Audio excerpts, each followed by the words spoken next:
આવી રહી છે આ અંગે તમામ રાજકીય પક્ષો સક્રિય બન્યા છે। દરમિયાન કોંગ્રેસના સૂત્રોનું માનીએ તો રાહુલ ગાંધી આજે મધ્યપ્રદેશના બનવરનમાં હશે। આ દરમિયાન તેઓ કોંગ્રેસના રાષ્ટ્રીય અધ્યક્ષ મલ્લિકાર્જુન ખડગે સાથે રેલીને સંબોધન કરશે।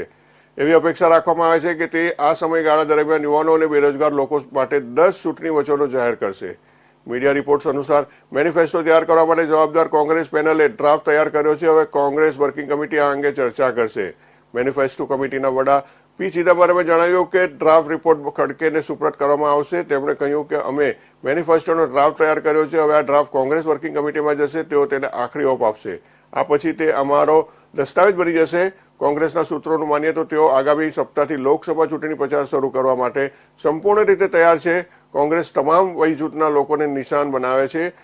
પાર્ટીએ પ્રચાર સામગ્રી અને હોર્ડિંગ્સ માટે 2 મોટી કંપનીઓને હાયર કરી છે। કોંગ્રેસ ખેડૂતો માટે એમએસપીની કાયદેસર ગેરંટીનું વચન આપતા હોર્ડિંગ્સ પણ લગાવી શકશે। કોંગ્રેસે દેશવ્યાપી જાતિ ગણના કરવાનું વચન આપ્યું છે। ચૂંટણી પ્રચારને વેગ આપવા માટે કોંગ્રેસે 1 લાખ બૂથ લેવલ એજન્ટોની પણ નિમણૂક કરી છે।